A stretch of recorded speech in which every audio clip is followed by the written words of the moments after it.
जय सिया राम। मैं आचार्य राजेश श्री राम जन्मभूमि अयोध्या से प्रिय दर्शकों प्रस्तुत हूं आप सबके समक्ष जून महीने का राशिफल लेकर के।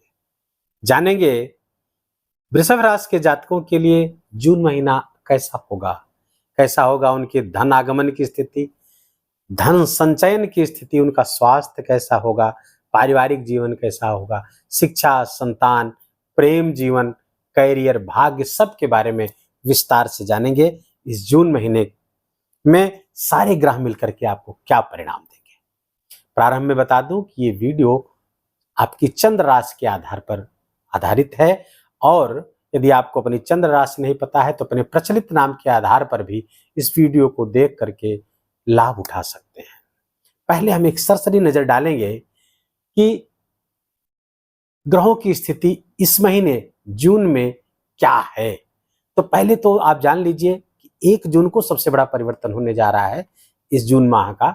वो ये है कि ग्रहों के सेनापति भूमिपुत्र मंगल मीन राशि को छोड़ करके 1 जून को आपके द्वादश स्थान पर अपनी राशि मेष राशि पर ही गोचर करना, अपनी स्वयं की राशि पर गोचर करना शुरू कर देंगे और पूरे महीने यही विराजमान रहने वाले हैं। मंगल के इस गोचर का एक सेपरेट वीडियो भी आएगा जिसमें हम विस्तार से नक्षत्र वाइज समझेंगे, क्योंकि यहाँ पे इस विषय को लेंगे तो वीडियो बहुत लंबा हो जाएगा। तो उसके लिए अलग से वीडियो 1 जून के पहले आ जाएगा, उसको देखिएगा। तो मंगल आपके द्वितीय स्थान, आपके द्वादश स्थान पर आएंगे और यहाँ पर अंगारक योग समाप्त हो जाएगा 1 जून से। उसके बाद शुक्र 12 जून तक आपके लग्न पर विराजमान रहेंगे। अब यहां पर वो मालव्य पंचमहापुरुष राजयोग बनाकर बैठे हुए हैं और 12 जून तक आपके लग्न पर बैठ करके अच्छा फल दे रहे हैं। यहां से 12 जून के बाद फिर आपके द्वितीय स्थान पर आ जाएंगे और अच्छी स्थिति देंगे। यहाँ पर गुरु 1 मई को यहाँ पर विराजमान है आपके और लंबे समय तक 14 मई 2025 तक आपके लग्न पर ही विराजमान रहेंगे। बहुत शुभ गोचर है देवगुरु बृहस्पति का। बुध यहाँ पर आपके 14 जून तक, 31 मई से 14 जून तक आपके यहाँ पर विराजमान रहेंगे और 14 जून से आपके द्वितीय स्थान पर आ जाएंगे और यहाँ पर कामधेनु नामक धन योग बना करके बुध बैठ जाएंगे। वाणी स्थान का स्वामी भी हैं और वाणी स्थान पर विराजेंगे भी। बहुत अच्छा लाभ यहाँ पर देते हुए दिख रहे हैं। सूर्य 15 जून से यहाँ पर आ जाएंगे, 15 जून तक यहाँ बैठे, देखिए 2 बार लिखा हुआ है। तो 15 जून तक यहाँ रहेंगे आपके लग्न पर अर्थात वृषभ राशि पर और 15 जून से आपके द्वितीय स्थान पर आ जाएंगे और यहाँ पर 16 जुलाई तक विराजमान रहेंगे। तो सूर्य का भी गोचर आपके लिए बहुत अच्छा द्वितीय स्थान पर, चतुर्थ स्थान के स्वामी का द्वितीय स्थान पर गोचर बहुत अच्छा रहेगा। आपका तृतीय स्थान खाली रहेगा, चतुर्थ खाली रहेगा, पंचम स्थान पर केतु विराजमान रहेंगे। 6, 7, 6वां, 7वां, 8वां और 9वां भाव आपका खाली। दसम स्थान पर दसवें कर्मे शनि वहीं पर अपनी मूल त्रिकोण राशि पर विराजमान है और यहाँ बैठ करके वो शश नामक पंच महापुरुष राजयोग बना रहे हैं। बहुत शानदार योग है, लगातार लाभ करियर के क्षेत्र में वहां पर देते हुए आ रहे हैं। वहां बैठकर थोड़ा का हार्ड वर्क करवा देते हैं, डिले करवाएंगे, लेकिन आपके करियर को लगातार ऊपर उठाने का, ऊंचा उठाने का काम वृषभ राशि के जातकों के लिए शनिदेव लगातार करते हुए दिख रहे हैं। एकादश स्थान पर राहु एकादश स्थान पर राजयोग कारक होता है, लाभकारी होता है, तो राहु आपके एकादश स्थान पर है। द्वादश स्थान पर मैंने प्रारंभ में बताया मंगल यहाँ पर रहेंगे और विपरीत राजयोग बनाकर रहेंगे। तो ये रहा ग्रहों की स्थिति। अब आइए जानते हैं, सबसे पहले हम आपके स्वास्थ्य के हाल जानेंगे। स्वास्थ्य कैसा रहेगा, क्योंकि तंदुरुस्ती 1000 नियामत कहा गया है। शरीर माध्यम खलु धर्म साधनम, जान है तो जहान है। तो स्वास्थ्य सही रहेगा तो सब सही रहेगा। तो हेल्थ की स्थिति कहीं से कोई प्रॉब्लम होती हुई नहीं दिख रही है। वृषभ राशि के जातकों का ग्रह गोचर की स्थिति अच्छी दिख रही है। सूर्य विराजमान है, व्यक्तित्व का आभा मंडल बढ़ेगा, व्यक्तित्व प्रभावशाली बनेगा। गुरु भी वहीं विराजमान हो गए हैं, तो फिर क्या ही कहने, बहुत शानदार योग यहाँ पर रहेगा। तो हेल्थ की दृष्टि से बहुत अच्छा ये महीना है, कोई दिक्कत नहीं। लेकिन मंगल की जो 7वीं दृष्टि यहाँ पर 1 जून से पड़ना शुरू होगी तो रोग ऋण सत्र को तो समाप्त करेगी, लेकिन थोड़ा विवाद बढ़ाएगी, लड़ाई झगड़े की संभावना को प्रबल करती हुई यहाँ पर दिख रही है। तो थोड़ा सा इस बात का आपको ध्यान रखना होगा कि कहीं वाद विवाद ना हो, लड़ाई झगड़ा ना हो, नहीं तो चोट चपेट लगने की संभावना यहाँ लड़ाई झगड़े में बनती हुई दिख रही। अगर आप उससे दूर रहते हैं तो बिल्कुल बहुत अच्छा फल देगा।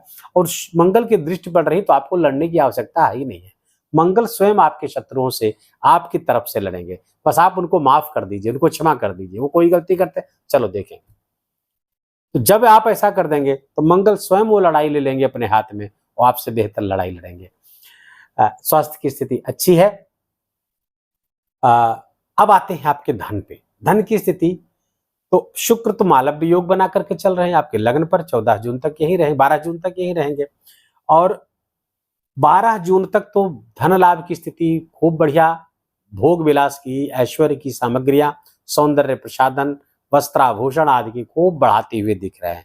वाहन, भवन, मकान सबका सुख देते हुए 12 जून तक शुक्र दे रहे हैं आपको।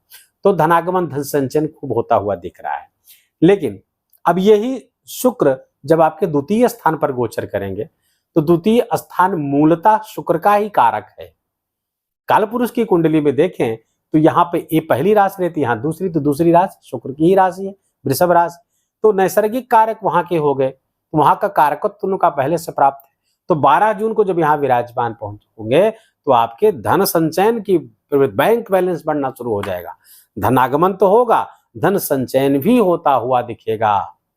और खासकर आपके विदेशी वैदेशिक लाभ को बढ़ा देंगे। वहां पर आप नौकरी करते हैं, वहां व्यापार करते हैं, विदेश से जुड़ करके उस लाभ को बढ़ाते हुए दिख रहे हैं। और यहाँ पर आपके आकस्मिक लाभ की भी संभावना 12 जून के बाद प्रबल कर देंगे। कहीं से सडन लाभ हो सकता है। आप स्टॉक मार्केट, शेयर मार्केट, इस सब में पैसा लगाते हैं, ट्रेडिंग करते हैं, तो वहां से लाभ अचानक आपको प्राप्त हो सकता है। ससुराल पक्ष से आपको कोई बड़ा लाभ हो सकता है, या किसी दूसरे के द्वारा संचित धन आपको प्राप्त हो सकता है। तो ये सब लाभ यहाँ पर बनाते हुए तो धन लाभ की स्थिति, धन की स्थिति, धनेश की स्थिति बहुत अच्छी है। शुक्र वहां पर विराजमान है। थोड़ा सा पेरेंटल प्रॉपर्टी में कुछ विवाद हो सकता है, लेकिन लाभ जरूर करा देंगे। वाणी में प्रभाव पैदा कर देंगे, लेकिन वाणी को थोड़ा सा कड़वी और अहंकार जन्य भी बनाएंगे। तो हो सकता है आपकी वाणी के कारण कोई विवाद हो सकता है, लेकिन ये जो भी होगा ये 12 जून की पहले, 13 जून पहले होना होगा तो हो जाएगा, क्योंकि 14 जून से वाणी के कारक बुध वहीं पर आ जाएंगे। तो वाणी के कारक बुध जब वहां आ जाएंगे तो वाणी आपकी मधुर हो जाएगी। सोशल मीडिया से आपको लाभ मिलना शुरू हो जाएगा। कंप्यूटर के क्षेत्र से, वाणी वक्तृता के क्षेत्र से आपको लाभ प्राप्त हो जाएगा। सोशल मीडिया इन्फ्लुएंसर है, वहां से लाभ आपको प्राप्त हो जाएगा। यूट्यूबर हैं, इंस्टाग्राम या फेसबुक पर वीडियो बनाते, वो सब आप कम्युनिकेशन से, जो भी मामला कम्युनिकेशन से जुड़ा हुआ है, सबसे लाभ 14 जून से आपको प्राप्त होना शुरू हो जाएगा। तो धन संचयन की स्थिति खूब बढ़ रही है, लेकिन धन लाभ जब होगा तभी तो बढ़ेगा। आइए देखते हैं धन लाभ की स्थिति। अब आपके लाभेश लग्न पर विराजमान हो गए हैं 1 मई से, तो लाभेश की स्थिति सर्वोत्तम हो गई साहब, क्योंकि लाभ स्थान का, सोर्स ऑफ इनकम का स्वामी, आपकी इच्छाओं की पूर्ति के स्वामी गुरुदेव हैं, देवगुरु बृहस्पति हैं। अभी तक आपके पिछले 1 वर्ष से, 1 मई 2024 के पहले से 1 वर्ष से आपके द्वादश स्थान पर गोचर कर रहे थे, जहां से धनागमन की संभावनाओं को ब्रेक स्टक किए हुए थे, रोके हुए थे, रुक गया था धनागमन, या जिस मात्रा में आपको जरूरत थी उस मात्रा में नहीं आ रहा था। आ भी रहा था तो खर्च बहुत तेजी से हो रहा था, बात आपकी बन नहीं रही थी। लेकिन अच्छा, यहां पर बैठ करके सप्तम, उनकी 7वीं दृष्टि आपके इस स्थान पर पड़ रही थी, तो ऋण लेने की बार बार नौबत पे सब राशि के जातकों को आ रही थी। कभी कभी ऋण लेकर ऋण चुकाने की स्थिति लगातार बनी हुई थी पिछले 1 वर्ष से, लेकिन अब चिंता की बात नहीं है। अब वो देवगुरु बृहस्पति आपके लग्न पर आ गए हैं, और लग्न पर जब आ गए तो फिर क्या करेंगे, लग्न पर देख कर आएंगे तो जो वो चीजें थी, व्ययाधिक्य था, खर्चे बहुत बड़े हुए थे, धनागमन नहीं हो रहा था, वो सब से आप मुक्ति पा जाएंगे। और खासकर जब 6 जून को वो उनका उदय हो जाएगा और रोहिणी नक्षत्र में गोचर करने लगे तो क्या ही कहने, जबरदस्त लाभ आप प्राप्त करते हुए दिखेंगे, क्योंकि रोहिणी नक्षत्र का स्वामी चंद्रमा है और चंद्रमा आपके पराक्रम स्थान के स्वामी है। और गुरु जब वहां पर उस नक्षत्र पर गोचर करेंगे तो पराक्रम बढ़ा देंगे, भाई बहनों का सहयोग बढ़ा देंगे, सोसाइटी का सहयोग बढ़ जाएगा, मित्रों का सहयोग बढ़ जाएगा। तो उससे आपका धनागमन, आपकी जो भी समस्याएं थी, धन से संबंधित समस्याएं, वहां से आपको लाभ मिलता हुआ दिखेगा। अच्छा, गुरु की यहां दृष्टि आपके 5म स्थान पर, अर्थात आपकी संतान अगर एडल्ट है, वहां से लाभ प्राप्त होना शुरू हो जाएगा, प्रेमी से लाभ मिलना शुरू हो जाएगा। और दूसरी बात, आप अपनी शिक्षा से, अपने ज्ञान से, अपने नॉलेज से लाभ प्राप्त करेंगे और जो भी समस्याएं अभी तक पिछले 1 वर्ष से थी आपकी, उस समस्याओं से निजात पा लेंगे। अब गुरु की 7वीं दृष्टि आपके सप्तम स्थान गृहस्थ जीवन पर पड़ेगी, तो आपका जीवन साथी आपके लिए लाभकारी हो जाएगा। जीवन साथी की जॉब लग सकती है, जीवन साथी से धनागमन की संभावनाएं बहुत प्रबल हो जाएंगी। और 9वीं दृष्टि आपके पितृकारक पिता के स्थान पर, भाग्य स्थान पर, तो भाग्य काम करना, पिछले 1 महीने से जो भाग्य काम करना बंद कर दिया था, वो भाग्य आपका काम करना प्रारंभ कर देगा। भाग्य से आपके लाभ बढ़ जाएंगे, धार्मिक गतिविधियों में आपकी रुचि बढ़ जाएगी। जो धर्म से थोड़ा सा विरक्ति का भाव पैदा हो रहा था, थोड़ा सा वहां से खींच हो रही थी, तो अब धर्म में रुचि बढ़ जाएगी आपकी। फलतः आपको धर्म की वृद्धि होते ही भाग्य की वृद्धि हो जाएगी और भाग्य से भी आपको बहुत सारे धन लाभ, जीवन में उन्नति, प्रयासों में सफलता, ये सब मिलती हुई दिख रही है। तो धनागमन और धन संचयन दोनों वृषभ राशि के जातकों के लिए इस महीने होता हुआ दिख रहा है। और राहु एकादश स्थान पर बैठे हुए हैं आपके, तो क्या हुआ, राहु एकादश षष्ठे तृतीय षष्ठे एकादशे राहु राजयोगो प्रचक्षते, महासागर आदि ग्रंथों में लिखा हुआ है।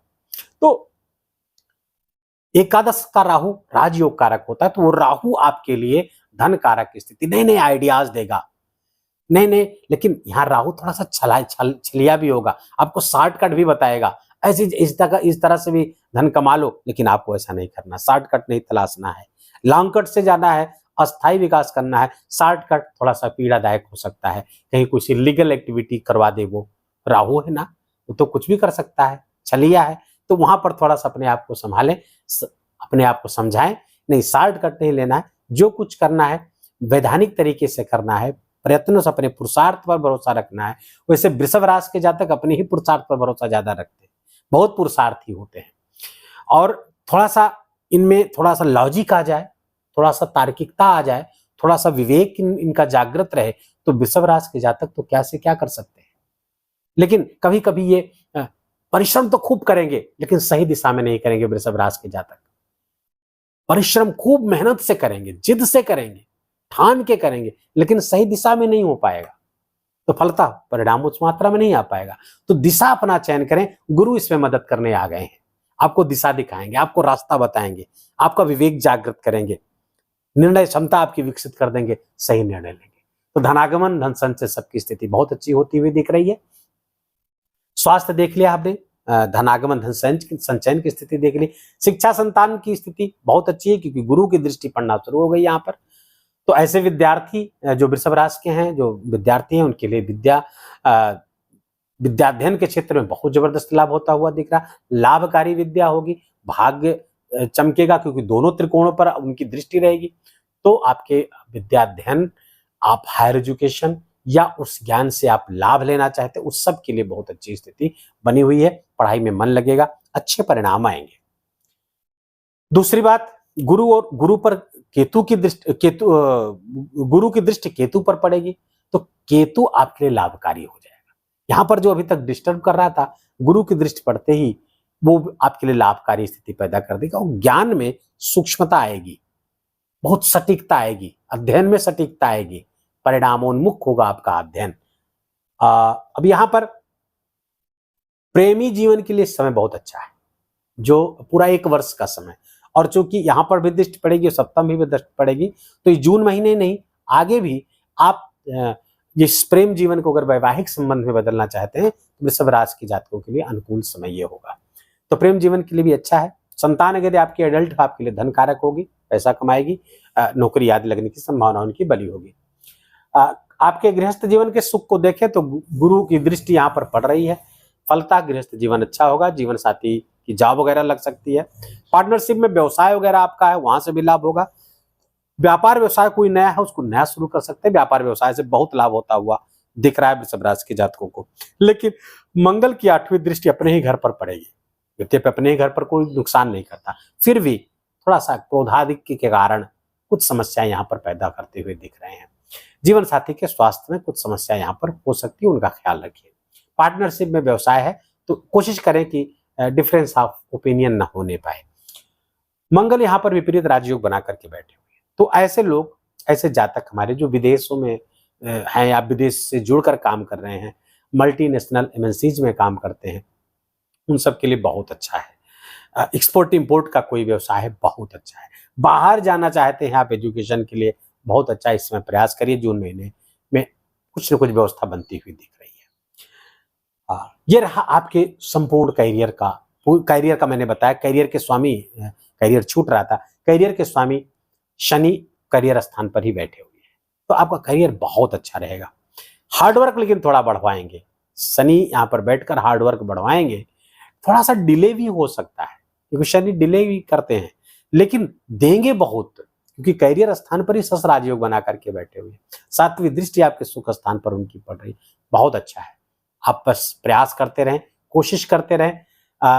इस शनि की 3री दृष्टि मंगल पर पड़ेगी, जिसके कारण से मैंने बताया कि गृहस्थ जीवन थोड़ा सा संभाल कर चलना होगा, तो मैं से बचना होगा, एक दूसरे का सम्मान करना पड़ेगा। करियर आपका बहुत अच्छा है, कहीं कोई प्रॉब्लम नहीं है, उन्नति होती हुई दिख रही। नई नौकरी प्राप्त करना चाहते हैं तो इसमें बहुत अच्छा है। नौकरी यदि पहले से कर रहे हैं तो प्रमोशन की संभावनाएं बहुत प्रबल होती हुई 6 जून के बाद आपकी दिख रही है। वीडियो को समाप्त करें इसके पहले त्योहारों की बात हम कर लें। अचला और अपरा एकादशी, इसको अचला भी एकादशी भी कहते हैं, अपरा एकादशी भी कहते हैं, और ये 2 जून को है। प्रिय साथियों, ये एकादशी व्रत मैं इसलिए बताता हूं क्योंकि अधिकांश लोग, पहली बात तो ये अधिकांश लोग इस व्रत को करते हैं, और जिसका चंद्रमा अच्छा नहीं है, कि मद्रुम योग बना करके बैठा हुआ है ऐसा चंद्रमा, या फिर चंद्रमा वीक है, बुरे प्रभाव में है, पाप पीड़ित है, नीच का है, इन सब का एक सर्वोत्तम उपाय है एकादशी का व्रत। पूर्णिमा का व्रत भी है, एकादशी महीने में 2 बार आती है। एकादशी का व्रत करने से, क्योंकि ये भगवान कृष्ण को समर्पित है ये व्रत, और कृष्ण चंद्रावतार है, चंद्रमा की बहुत अच्छी रेमेडी है एकादशी का व्रत करना। तो ये अचला एकादशी, अपरा एकादशी 2 जून को है। निर्जला एकादशी 18 जून को है। निर्जला एकादशी क्यों रखते हैं? एक बार भीम ने पूछा भगवान से कि भगवान कृष्ण से कि हमें हमेशा भूख लगी रहती है, हमेशा कुछ न कुछ खाने की इच्छा रहती है, इसलिए मैं कोई व्रत नहीं कर पाता, और आप बताते हैं एकादशी व्रत का बड़ा महात्म्य है, शास्त्र भी कहते, तो मैं कैसे इस व्रत का लाभ ले पाऊं? तो उनके लिए उन्होंने स्पेशल बताया कि आप ज्येष्ठ मास की ये एकादशी जो होती है, उस एकादशी में निर्जल रह करके आप व्रत कर लें तो आपको संपूर्ण वर्ष के एकादशियों का लाभ प्राप्त हो जाएगा।